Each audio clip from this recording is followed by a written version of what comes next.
जी हां दोस्तों, good news finally आ चुकी है।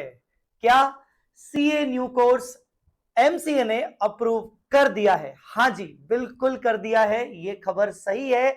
और जो चीज मुझे पता चली है कुछ सूत्रों के अनुसार, सूत्रों तो नहीं बोलेंगे, बहुत ही रिलायबल सोर्सेस के अनुसार, जिनसे मेरी बात होती है, जिन काउंसिल मेंबर से मेरी बात होती है कभी कभार, तो उनको मैंने व्हाट्सएप मैसेज डाला, उनको मैंने रिक्वेस्ट किया कि सर प्लीज थोड़ा अगर बता दीजिए कि क्या वाकई में ये सच है, एमसीए से अप्रूवल हो चुका है। और कुछ बेसिक बातें मैंने और पूछी, तो उन्होंने मुझे क्या बताया वो मैं आपको बताता हूं। सबसे पहले चार मुख्य बातें जो आपको इस वीडियो में समझनी है, और चार मुख्य बातें जो मैं अभी आपको बताऊंगा। बट उससे पहले लाइक करे बिना जरूर ऐसे मत जाना, और अगर सब्सक्राइब चैनल को नहीं किया है तो प्लीज सब्सक्राइब कर लीजिएगा। यहां पर क्वालिटी कंटेंट ही मिलेगा और कुछ फालतू चीजें नहीं होंगी। तो चार मुख्य बातें क्या हैं? सबसे पहले, अप्रूव्ड बाय एमसीए, बिल्कुल सही बात। अप्रूव हो चुका है सीए का कोर्स, ठीक है। दूसरी जो मुख्य बात है, मोस्ट लाइकली जब उन्होंने जैसा वर्ड यूज किया मैं भी वही वर्ड यूज कर रहा हूं। मोस्ट लाइकली सीए फाउंडेशन दिसंबर 23 अटेम्प्ट से नए कोर्स में होगा। दिसंबर 23 अटेम्प्ट से नए कोर्स में होगा, हां जी। दूसरा, तीसरी मुख्य बात, इंटर और फाइनल मई 24 से होगा, हां जी होगा। और चौथी मुख्य बात, removal of 12 month post qualification articleship after CA. आपको पता होगा इसी चीज को लेकर थोड़ी सी दुविधा थी, पहले एमसीए ने अप्रूव नहीं किया था। तो ये जो चीज हो रही है, जो प्रपोजल था कि सीए बनने के बाद आपको 12 महीने की आर्टिकलशिप बाद में करनी पड़ेगी अगर आपको प्रैक्टिस करना है। अगर आपको नहीं करना है तो फिर कोई दिक्कत नहीं, बस 2 साल की आर्टिकलशिप करके हो जाओगे। तो ये वाली जो रिक्वायरमेंट है उसको रिमूव किया जा रहा है। पर इसको रिमूव करने के बाद आर्टिकलशिप का टोटल पीरियड सीए बनने से पहले कितना रहेगा? 3 रहेगा, 2 रहेगा? उस पर मुझे तो ऐसा अभी क्लैरिटी नहीं मिली है। आई बिलीव इंस्टीट्यूट बहुत जल्दी क्लैरिटी दे देगा।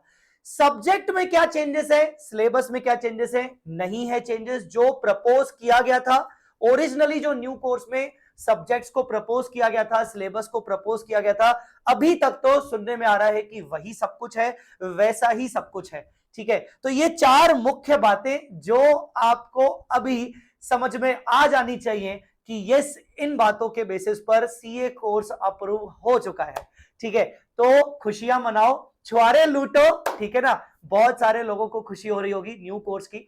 अब सवाल उठता है जो सीए फाइनल के स्टूडेंट्स हैं और इंटर के स्टूडेंट्स, स्पेशली सीए फाइनल के स्टूडेंट्स, की सर हमारा अटेम्प्ट अगर मई 24 है तो हमें क्या करना चाहिए? हमने अभी तक कुछ सब्जेक्ट्स नहीं किए, जैसे लॉ हो गया, कॉस्टिंग हो गया, क्या करना चाहिए सर? अभी हमें मैं तो रिकमेंड करूंगा कि अभी वेट करो, क्योंकि सुनने में आ रहा है कि 15 से 20 दिन के अंदर अंदर अनाउंसमेंट आ जाएगी। कुछ पहले कहा जा रहा था मेंबर्स के द्वारा कि शायद ये अनाउंसमेंट सीए डे पर आएगी, बट जिनसे मेरी बात हुई काउंसिल मेंबर से, उन्होंने बोला कि नहीं, उससे पहले ही कोशिश की जा रही है कि अनाउंसमेंट आ जाए। तो मे बी शायद 15 से 20 दिन के अंदर अंदर अनाउंसमेंट आ जाए। फिर हो सकता है आपको कुछ सब्जेक्ट्स को अकॉर्डिंगली वैसे प्लान करना पड़े। जहां तक मैं बात करूं एफआर की, तो हमने जो एफआर का कोर्स रिकॉर्ड किया था, हमने ऑलरेडी प्रपोज ड्राफ्ट के अकॉर्डिंग ही किया था। पहले से ही मैं शुरू से बताते आया हूं कि एफआर में एज सच कोई चेंजेस नहीं है। जैसे इंडेस एप्लीकेबल एग्जिस्टिंग स्कीम में थे, वैसे के वैसे न्यू स्कीम में रहने वाले हैं। दो पर्टिकुलर टॉपिक्स हैं जो 10 मार्क के होते हैं, 8 से 10 मार्क के होते हैं। वो टॉपिक डिलीट किए जाएंगे, एग्जिस्टिंग स्कीम में है पर वो अब हटाए जाएंगे, और 2 टॉपिक नए आएंगे और उनका भी वेटेज 8 से 10 मार्क का होगा। तो अगर मैं आपको बता दूं, अगर आप जानना चाहते हो एफआर के लिए, बहुत सारे बच्चे अगर एफआर के लिए वेट कर रहे हैं, मई 24 अगर उनका अटेम्प्ट है, तो मैं आपको बता दूं कि हमारा regular course already knew scheme के अकॉर्डिंग रिकॉर्डेड हो चुका है, रेगुलर इन डेप्थ कोर्स। और अगर अगर आपको एग्जाम ओरिएंटेड कोर्स चाहिए जो कि थोड़ा सा छोटा रहता है, एग्जाम ओरिएंटेड कोर्स अगर चाहिए, तो वो भी अभी हमारा करंटली रिकॉर्ड हो रहा है न्यू स्कीम के अकॉर्डिंग। तो अगर आप वेट कर रहे थे अभी तक तो एफआर को लेकर बिल्कुल निश्चिंत हो जाओ। अभी अगर आपको क्लासेस परचेज करना है तो आप क्लासेस परचेज कर सकते हो। मैं इस वीडियो के डिस्क्रिप्शन में लिंक डाल रहा हूं रेगुलर और एग्जाम ओरिएंटेड कोर्सेज की, आप चेक कर सकते हो। इंटर की बात करें तो इंटर के अंदर जैसा प्रपोज बोला गया था सिलेबस में, माना जा रहा है, कहा जा रहा है कि वही लगभग चीजें हैं। अकाउंट्स और एडवांस अकाउंट्स मर्ज हो जाएंगे। जो नया सब्जेक्ट होगा उसका नाम होगा एडवांस अकाउंट्स। उसमें सारे के सारे अकाउंटिंग स्टैंडर्ड्स आ जाएंगे और कुछ इंपॉर्टेंट चैप्टर्स आएंगे जैसे इंटरनल रिकंस्ट्रक्शन, अमेलगमेशन, ठीक है, उसके बाद क्या बोलते हैं, बायबैक, कुछ इंपॉर्टेंट चैप्टर्स रहेंगे, फाइनेंशियल स्टेटमेंट्स ऑफ कंपनीज, ये कुछ इंपॉर्टेंट चैप्टर्स रहेंगे, बाकी सब हटाए जाएंगे। ब्रांच रहेगा।